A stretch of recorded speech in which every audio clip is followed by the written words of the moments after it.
A warm welcome to my session today. Today's session on breast lump, we shall look at some OSCE slides on this important topic of breast lump. OSCE stations on breast lump. There are two types of such stations in the examination of a breast lump: interactive and non-interactive. The interactive OSCE stations, you'll be asked to take a history from a patient with breast lump. This is usually a standardized patient who has been trained to give history. And you will be observed and assessed by an examiner at the same time. The second type of OSCE station for breast lump will be an examination of a breast lump on a mannequin. This again, you will be observed by an examiner on the way you examine the mannequin in front of him. The other one station is the non-interactive, where you are shown slides, pictures or videos or specimens of items related to breast disease. And you are asked questions, short questions on the clinical features, diagnosis, investigations and clinical aspects of the diseases are also posted for you to answer. The principles of treatment are also asked, and all you need is short answers, short and prompt answers to the questions posed.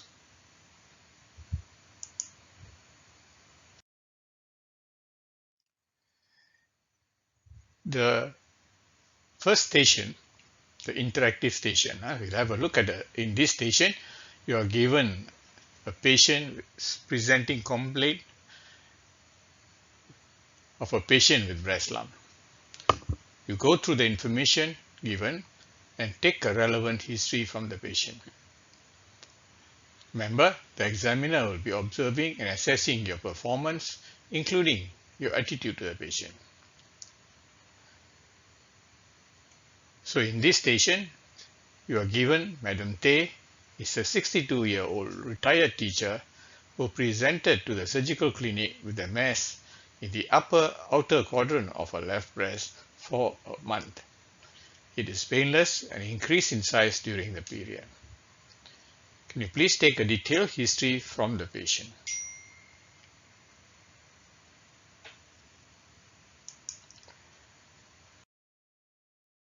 Okay.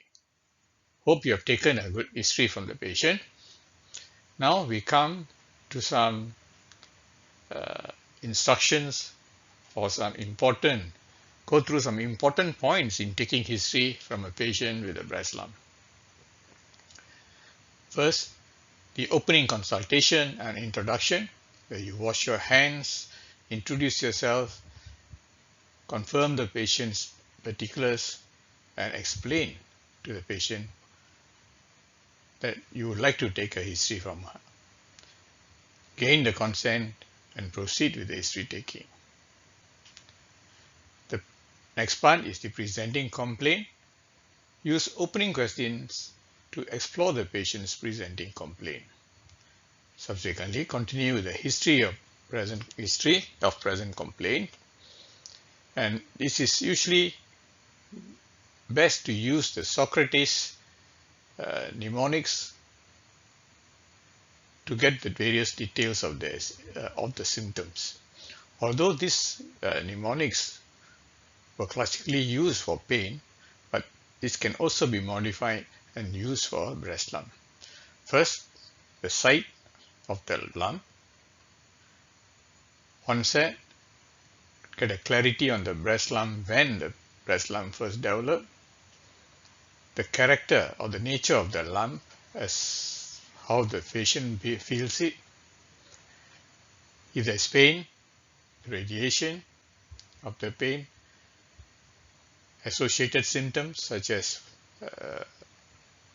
ulceration, nipple discharge and so on, or if it is an abscess, fever, the time course. Okay, ask the patient how this lump has changed over the time, especially in this patient for over the 1 month. exacerbating and relieving factors. Okay, what makes the lump worse and what makes it feel better, and severity, especially for pain. How severe is the pain? Having got all these particulars, next we'll be presenting, continue with the other parts. So this is a summary of the Socrates mnemonics representing the various aspects of the symptom.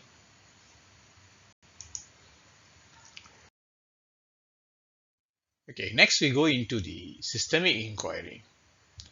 In this systemic inquiry, don't forget the three most important issues in a patient with breast lump. One is the obstetrics and gynecological history and menstrual history, which include risk for the of factors for breast cancer. Then you look, second one is the hormone therapy, especially hormone replacement therapy and oral contraceptive pills. And the third one is importance is family history of breast cancer. Once you have got this, then you can come to the closing consultation. Okay, summarize the salient points back to the patient and ask if there is anything that has been missed. Okay, this chart here shows you the systemic summary of the systemic inquiry of particular importance of the gynae and obstetric history, hormone or drug history, and family history for breast cancer.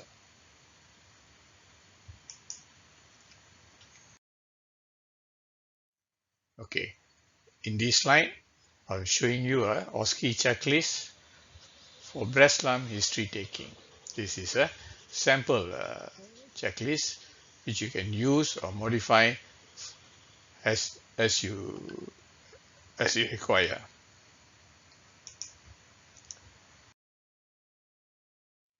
Now, the second station which I was talking to you is the interactive station. And in this interactive station, second interactive station, the examination of the breast lump is assessed. And this is usually done on a mannequin. Again, you are told of the history. It's Madam Tay, a 62-year-old retired teacher, presents to the surgical clinic with a mass in the upper outer quadrant of her left breast for a month. It's painless and increase in size during the period. Conduct a proper physical examination of her breast and related and relevant systems.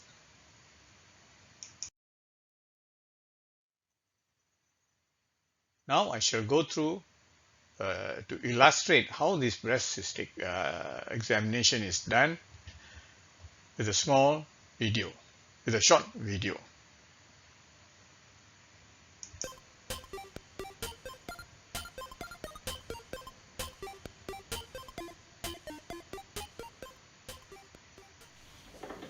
Hi, I'm Simon, one of the junior doctors.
Okay, this is the OSCE checklist for breast examination. First, introduction, inspection, masses, scars, symmetry, nipple discharge, and so on. Then you got the palpation, palpating the lump and other aspects of the breast. And the last one is conclusion, thanking the patient and preparing a short summary of the patient's findings.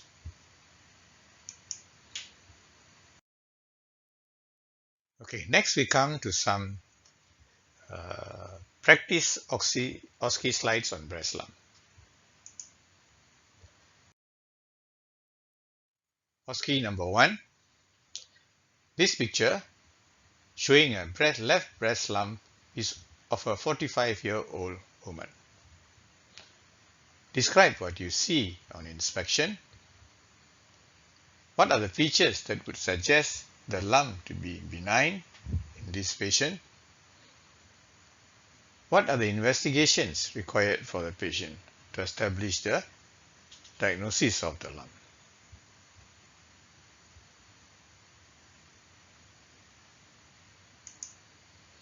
Okay, answer is a discrete lump, periareolar region, about 3 times 2 centimeters with no skin changes here. The lump is here. Okay, well demarcated, no skin changes. What are the features that would suggest the lump is to be benign lesion? It is soft, smooth, well defined, with no skin changes and no axillary lymph nodes if on examination. What are the investigations for this patient? Ultrasound scan, mammogram, and FNAC. Okay. This table shows you the differences between benign and malignant lumps in the breast, which are very, very important. Okay, you must know this very carefully. The breast mass, malignant lesions tend to be single, hard, immobile, and irregular borders, whereas the benign ones may be multiple, rubbery in consistency, mobile, and well circumscribed border, as you see in this patient. Next, we look at the nipple discharge. In benign cases, they tend to be bilateral, multiductal, and milky in nature. Whereas in malignant cases, it is usually unilateral, uniductal, bloody, spontaneous, and persistent. Skin changes, usually benign, there are no skin changes, whereas in malignant lesions, there's retraction, dimpling, and thickening of the skin over the lump. OSCE number 2. This is the breast of a 45-year-old woman with a lump for 1 month. What does it show? What does the change signify? And how will you investigate this patient? So the answers to this question, this is what is called pure d'orange change of a breast. What does it signify? Underlying carcinomatosis of the breast. How will you investigate this patient? Again, the triple method, ultrasound, mammogram, and biopsy.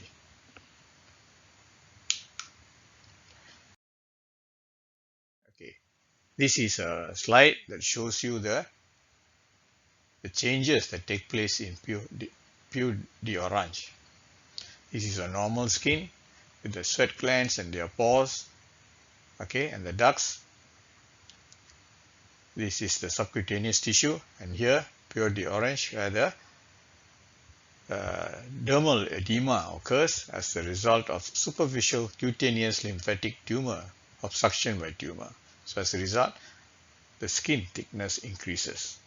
Okay, epidermal thickness increases, the glands,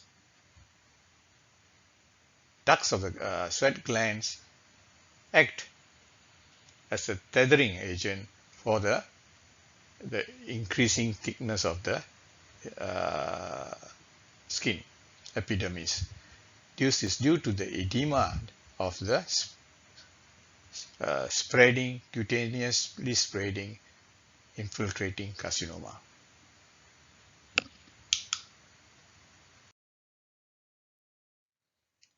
OSCE number 3. This patient is a 51-year-old woman who complained of a painless increasing swelling over her left breast for 2 months.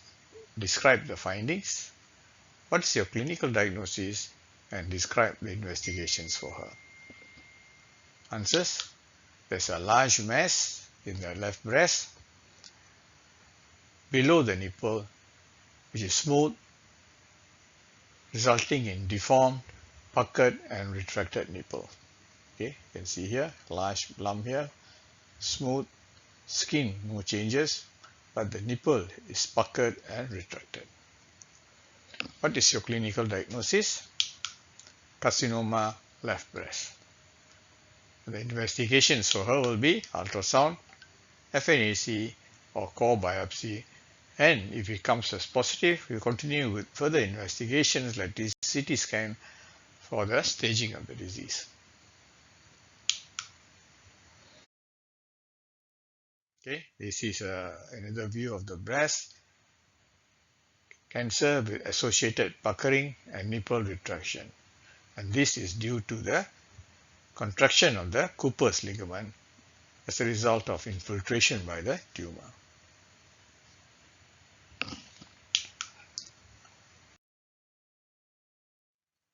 Then OSCE number 4.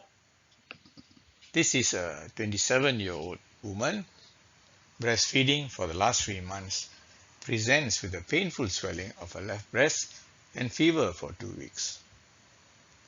What is the most likely diagnosis of this patient? What is the most likely cause? And what is the treatment for her?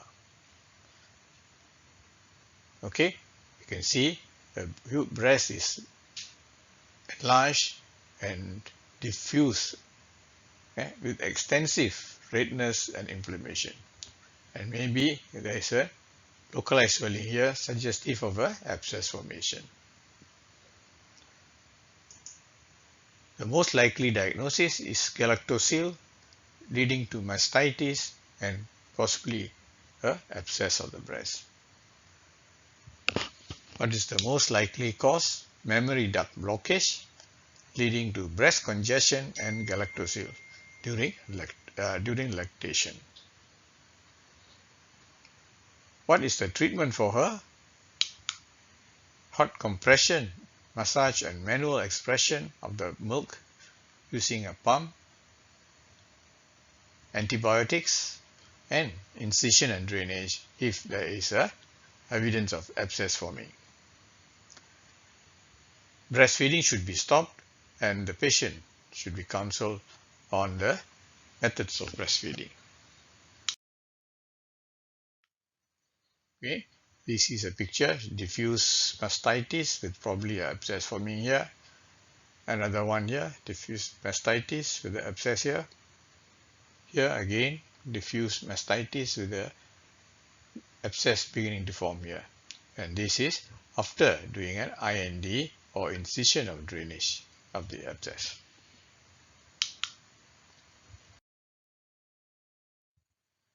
OSCE number 5. This picture is of a 57-year-old woman. What would be the most likely complaint of this patient? What is the possible cause? And how will you investigate her? Okay, this picture here shows you a nipple with multi-duct discharge of blood, bloody discharge from the nipple. And maybe there is a lump beneath the nipple in the areola here.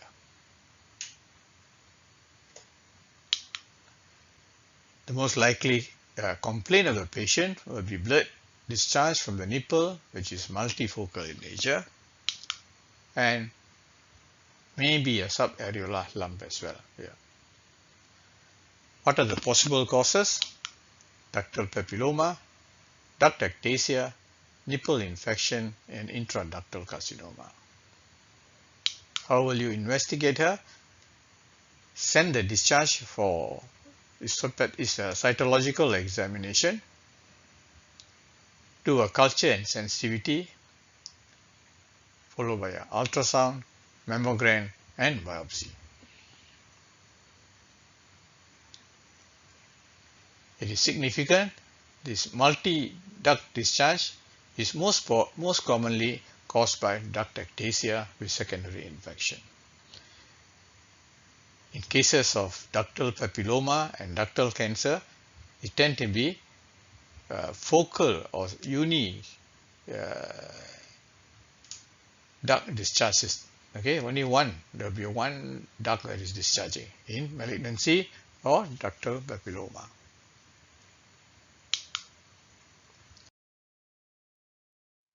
Now, this is how the causes of nipple discharge in patients. All depends on the type of discharge. Okay, if it's clear, it's mammary duct ectasia. If it's bloody discharge, think of intraductal papilloma or intraductal carcinoma. If it is brown in color or rusty discharge, fibrocystic disease or mammary duct ectasia. If the discharge is greenish in color, then you think of fibrocystic disease.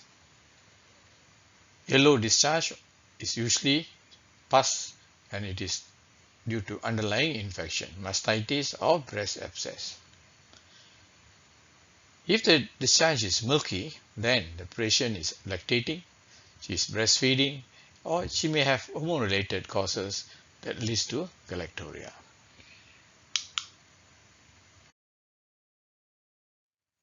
Okay, here the four types of discharges and the possible causes of them. Okay, so the most important, and there is as far as seriousness is concerned, blood stain is the most important. Ductal papilloma is the most common cause, but you must always keep in the back of your mind intraductal invasive carcinoma, although it is not so common. Medications can also cause nipple discharge. There are a long list of medications, of which the most important will be estrogens or oral contraceptives, which are the most commonly taken.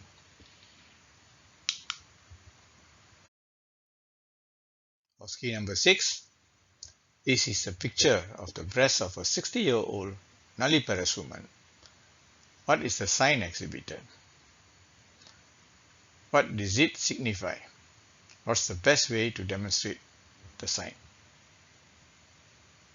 Okay, this is a breast. There's dimpling of the breast here. Okay, puckering and dimpling of the skin. And what does it signify? Malignant, underlying malignant lesion. Best way to demonstrate the sign is to elevate the arms above your head, and that will make the dimpling less prominent, more prominent, and the prominence decreases as the patient lowers the arm back. It must be taken in stress that in a 60-year-old or an elderly woman, breast lump with puckering is a definite sign of underlying carcinoma. It should not be missed.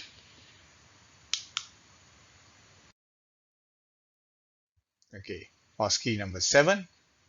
This is a 28-year-old woman with a lump in the upper lower quadrant of her left breast. What is this investigation being done? What are its indications? And below there is a image taken during this investigation. What does it show?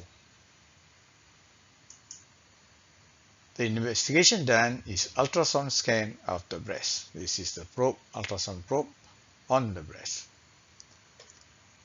What are its indications? Lump in the breast, pain or myalgia, swelling, abnormal mammogram findings are definite indications for an ultrasound. What is the image of this? The image, what does this image show? It's an hypoechogenic, solid, well encapsulated lesion in the breast. Most probably a fibroadenoma.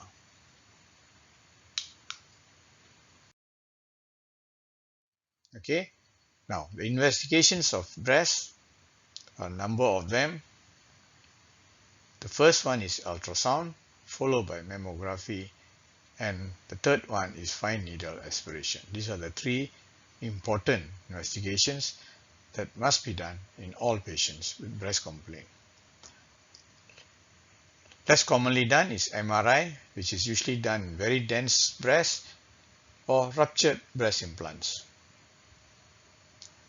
Core biopsy to differentiate invasive or in situ cancer. Nowadays, large core vacuum assisted core biopsy can be done. And lastly, open surgical biopsy or excision biopsy may at times be needed in some patients. Here again, mammography, I must impress on you that not done in women under 35 unless there's a strong suspicion of cancer. Okay, this will be explained to you a bit later in this session.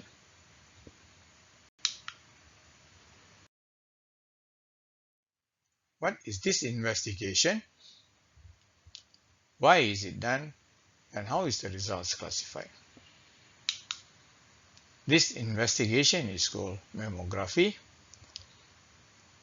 It is done as a screening for breast cancer and to confirm and evaluate a breast lesion complained by the patient or detected on ultrasound. The results are classified as in this table. The breast imaging reporting and data system are BIRADS, which can be classified as BIRAD 0 to 6. 0 where it is normal and nothing, not defined. BIRADS 1 is negative. BIRADS 2 is benign lesion. BIRADS 3 is probably benign. Okay, there is some suspicion of malignancy. 4 is suspicious abnormality. BIRADS 5 is highly suggestive of malignancy, and BIRADS 6 is a biopsy proven cancer.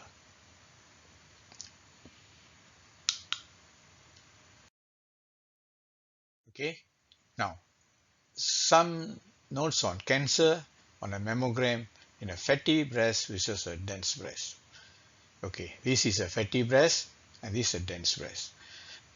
Dense breast occurs in young women where there's more glandular tissue compared to older patients where there is more fat infiltration into the breast. The higher the content of fat makes it small lesions detectable on mammogram.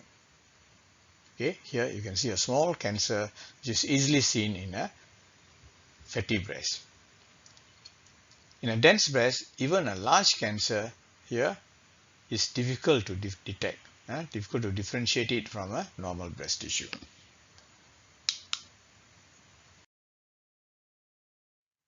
Okay, these again a series of mammograms. A here is fatty breast, okay, and the last one D is extremely dense breast. Here mammogram is virtually not useful for the detection of breast cancer, whereas here it is very useful. It can be seen here, okay, scattered and heterogeneous breast. All right.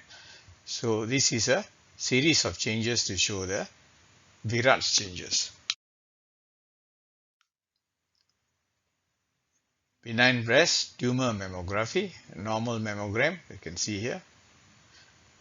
Benign cyst, not cancer, and a very dense lesion which is malignant. Okay, breast cancer. Here, another lesion here, breast cancer, speculated calcifications and very dense. This is another picture of a breast cancer. Okay, this is the BRANS breast imaging reporting and data system. Breast composition categories level 1, BRANS 1, 2 and 3 are all benign and they look like this. This is extremely dense, suspicious of malignancy. So these lesions must be biopsied. Okay, these are the various grades that corresponds to the report as shown here. Okay, level 4 is suspicious abnormality which must be biopsied. Level 3 here probably benign. So these patients, if risk factors are high, can be biopsied. Otherwise, they can be followed up with regular ultrasound and mammography. These two, BRAS 1 and 2, can be observed with follow-up ultrasounds and mammography.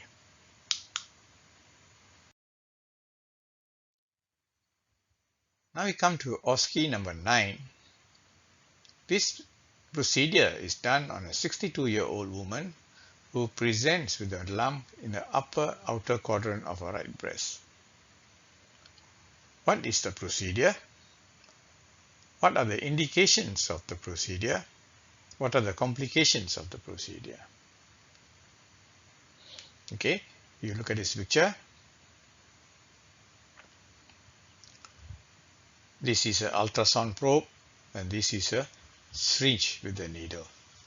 So this is a ultrasound guided FNAC. Okay, probe, nodule and a needle. Ultrasound guided FNAC. Indications to confirm the presence of or absence of malignancy. What are the complications? Bleeding, hematoma, dissemination of the tumor and infection. In fact, with fine needle aspiration, these complications very much less compared to needle biopsies or core biopsies.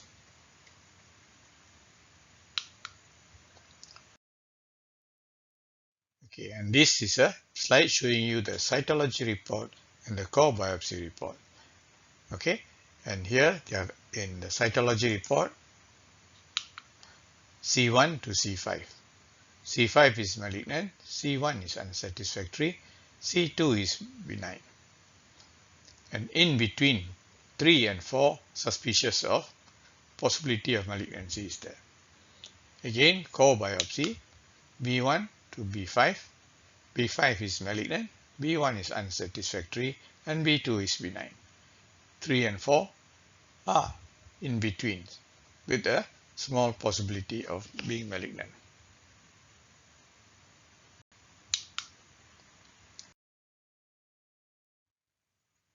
OSCE number 10. What is this procedure being done in a patient with a breast lump in a right breast? Why is the procedure done and the limitations of the procedure? Okay, this is the breast, the lump here. The dye is injected into the peritumor tissues and it is traced until it reaches the nearest lymph node. The lymph node is detected, excised and sent for histology. to confirm the presence of malignancy. If the tumor is negative, it can be inferred thereby the other axillary lymph nodes will be negative. So this will decide not to carry on with axillary lymph node clearance.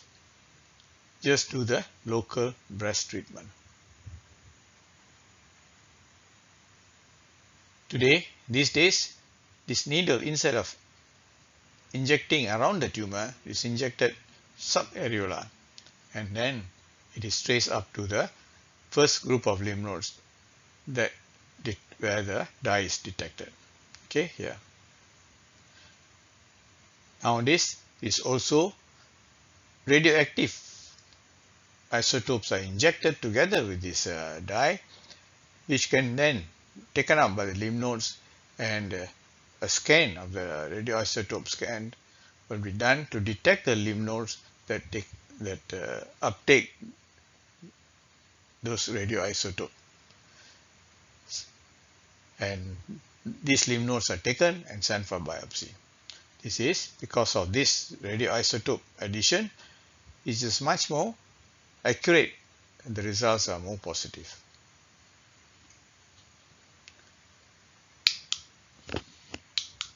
Okay, and this is known as the sentinel lymph node biopsy or sentinel lymph node mapping. Why is the procedure done? To map out and identify the sentinel lymph nodes so that to avoid an unnecessary axillary clearance with its complications. The limitations is the procedure false positive or false negative, especially false negative. Okay, this is how it is done. The tumor dye is injected. The second stage, it is the lymph nodes are detected, and with a probe, radioisotope probe, and these lymph nodes are excised for biopsy. And if it comes back as negative, then axillary clearance is not done. If it is positive, then axillary clearance will be done. Okay, so it follows 3 steps. The first one is known as first panel, where this injection is done. Second panel or middle panel is where the lymph nodes are biopsied, and the last panel is where the lymph nodes are sent for histology and the results detected.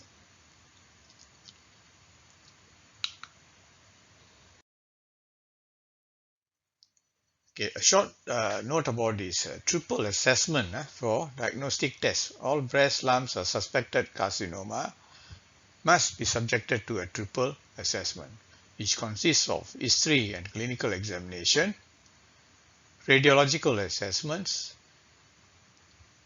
like ultrasound and mammogram, and cytological assessment as FNAC. Okay, so this is the clinical examination.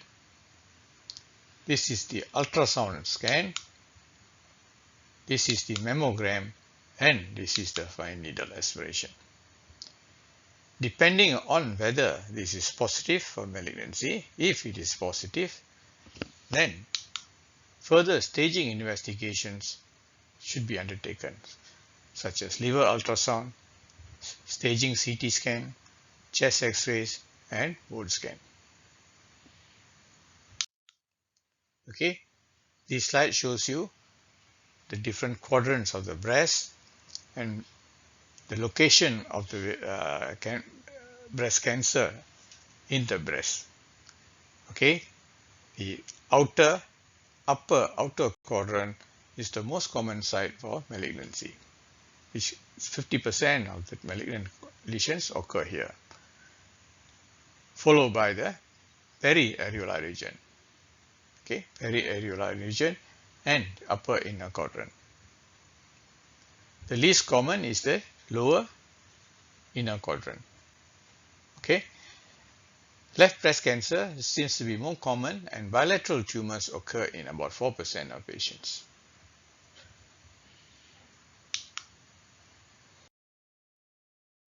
Okay, this is a very nice image to imagine.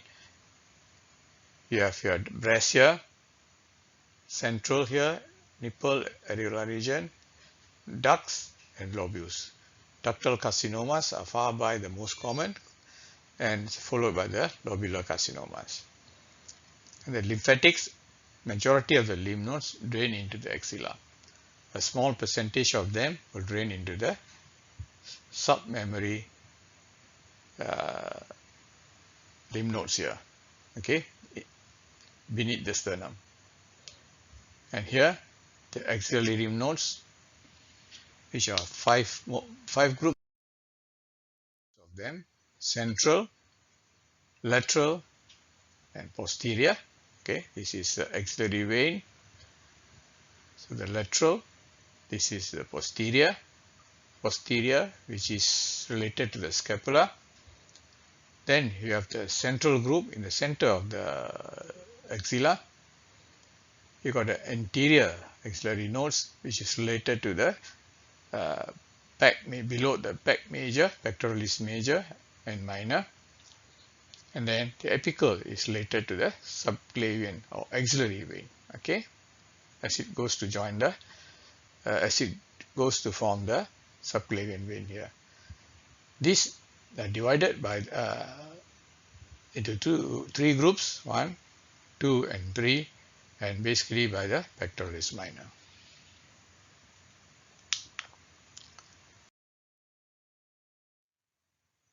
Okay, thank you for joining me in this short session on OSCE on breast lump.